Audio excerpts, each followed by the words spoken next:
McDonald's is no longer the world's biggest fast food chain. It's actually this, and you've never heard of it. Today I'm going inside 3 massive chains you've probably never heard of. The first thing you see when you walk into this mall in China is a McDonald's, then a Subway, and here, nope, not a Starbucks, but a Luckin Coffee, the Starbucks killer. Behind Starbucks and Dunkin is the world's 3rd largest coffee chain, Luckin. Next, it wants to take on Starbucks in America, and it just opened its first location in the US. Starbucks is emphasizing a premium in-store experience, but Luckin is focusing on a quick, convenient, and more affordable option. And there's another brand blazing from China to the US. Tea culture is absolutely insane. Chagee, a massively growing Chinese tea chain that even just listed its stock in New York City on the NASDAQ. And they just opened their first location ever in the United States. The same way Starbucks brought China into coffee culture, can Chagee bring tea culture to America? I'm even flying back to the US to find out. This is like the Asian variant of that very recognizable, Starbucks woman with her little green,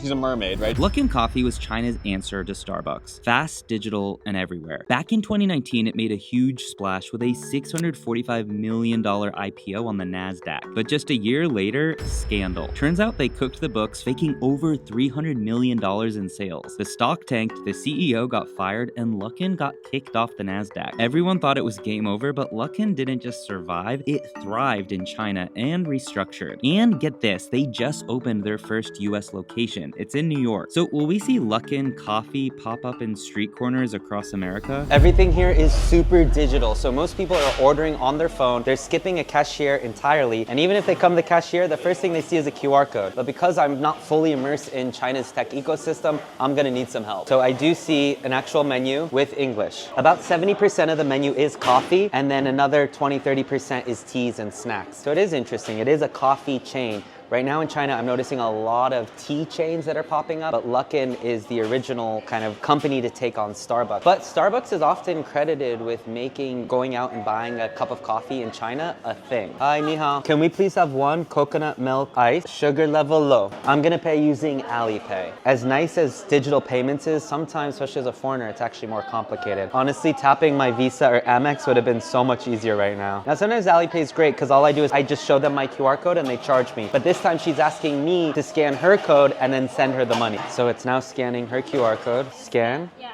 scan again. Oh, Jennifer? Yeah. So I'm literally sending money to Jennifer. 3.5 yuan for 2 drinks. It's crazy.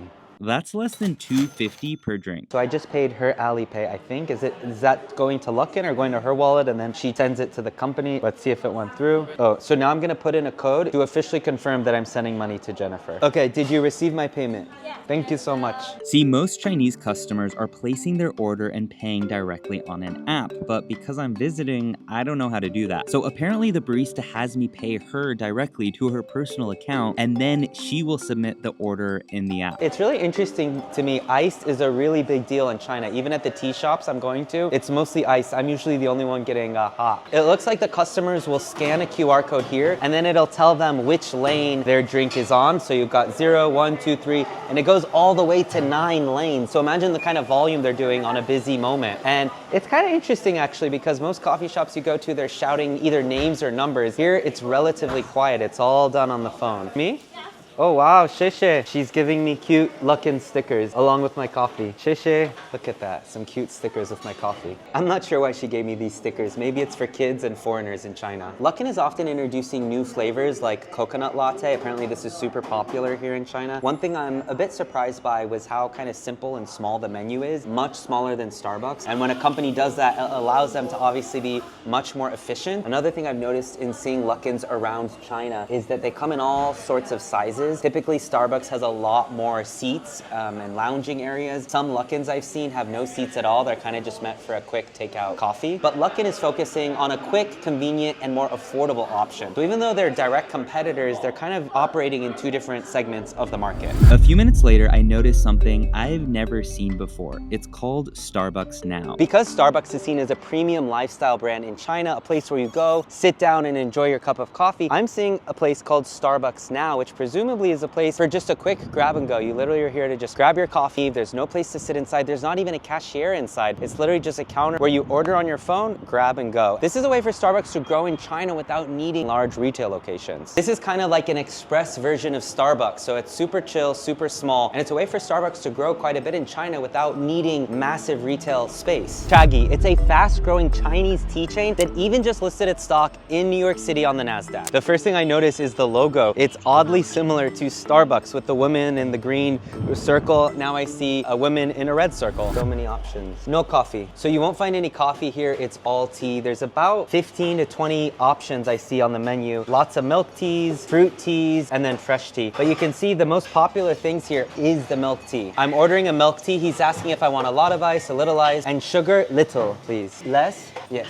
One. I'm gonna pay with Alipay. I explained how big Alipay is here in China on my TikTok as well as YouTube Shorts, so make sure you subscribe so you don't miss that. This place was only started in 2017, but today it has over 6,500 locations, and it's not just in China, it's already expanded to Southeast Asia. But I will say I've been to a bunch of tea chains and coffee chains here in China. This is definitely one of the more quiet ones. I've been going every day to a place called Hey Tea. That one is always packed. You can never find an empty seat. Sometimes you have to wait up to 15 or 20 minutes just for your tea to be ready. So as much hype as I've been reading about this place, firsthand, I'm not necessarily seeing it. I also went to another location of Chagee, which was located in the food court of a mall. Two people told me it's not there. Now, I don't know if that means that it moved to a bigger location or if it just wasn't doing well and it shut down, but you gotta wonder. But I can't judge a book by its cover. Just because there's not a lot of people here doesn't mean it's not extremely busy. I mean, look at all these mobile orders, and a lot of delivery people are coming to pick up these bags and deliver them. And in each bag, you're talking 2 or 3 teas. So maybe this is just a kind of place where you want to order from to go. This is the milk tea I got. The price was $2.75 for a large. So even though this place wants to expand to the United States, it's going to be interesting because a tea chain is a bit tricky in the US. Americans in general see tea more of a wellness drink or just an alternative to coffee, but it's not top of mind. People don't wake up and say, I want to go to a tea chain. Can that change? Will that change? I guess time will tell. I'm also really curious about the stock here. Will investors buy the stock, especially after what happened to Luckin, where people lost potentially some trust in the fundamentals of Chinese consumer companies? So let's see. Let me know what you think. A couple weeks later, I head to Los Angeles where Chagee just opened its first American location. So it's really interesting to see Chagee here in the United States. There's a lot of viral, there's a lot of buzz, but it's opening weekend basically. So of course there's going to be. One thing that I found pretty interesting is about 90 to 95% of the people here are Asian. So you don't see a lot of non-Asians here, right? And so obviously if Chagee wants to really be successful in the United States, sure, there's a lot of Asian Americans in this country, but is it going to be enough to really expand and to become a big business? Probably not. You're going to need to appeal to a lot more types of people. And in general, Americans are coffee drinkers. We've never seen an example of a successful tea chain, but of course, preferences change, times change. We're seeing a huge boom around like matcha and matcha lattes, which is a green tea. So look, there is potential here. It's going to be really interesting. It reminds you of Starbucks, but it doesn't look identical to a Starbucks. They have their own brand image and they've clearly thought it through well. The tea's amazing, really, actually. The tea's amazing because this is a tea latte. I don't know if I've ever had a tea latte, but you can taste this like some foamed milk or something. And I'm not even a big tea drinker, but honestly, I think I would actually prefer this, especially like in the afternoon. Yeah, coffee gives you jitters. Tea has like a smoother caffeine. I mean, this says it has 208 milligrams of caffeine. So I think that that's less. And honestly, I love the cup. Actually, I think if you look at this, this kind of looks like the Starbucks lady, right? If I had to say, you know, is Chagee going to be a big thing? Is Chagee going to be around even in 5 years? I would say I'm optimistic. I'm cautiously optimistic. I don't see it becoming on every street corner. Absolutely not. But I do see it having a sizable location base and sizable momentum here in the United States. You go to a food court in a mall and at least 50% of those places are just selling fruit teas and milk teas and cool, trendy, hip teas. Mixue is the Chinese ice cream and tea chain that's been growing insanely fast. So much so that it now has over 45,000 stores worldwide. That's more than McDonald's and Starbucks in terms of number of locations. A lot of places I've come to in Shanghai have English version of the menu, even if it's super little or super off to the side. But this place, not at all. Most of these stores are in China. In fact, 95% of them are. But the company is also spreading quickly in places like Indonesia and Vietnam. Even the name is never written in English, so you can really tell that it's totally catered to China, obviously the Chinese market, but it's not even interested in seeming like a Western chain the way Luckin is. The prices here are super interesting. Everything is under 10 yuan. That's about $1.30 30. What really sets this place apart is how super low its prices are. You can grab like a bubble tea or an ice cream cone for as little as 15 cents. Their mascot is the Snow King, and it's everywhere. It's become a fun, recognizable symbol, especially with younger people. Everyone who is coming here, they've already placed their order. They're just here to pick up. There is no ordering. So I'm gonna pay again on Alipay. Mixue went public in Hong Kong earlier this year and is now valued at over $23 billion. And they're not stopping. They have plans to expand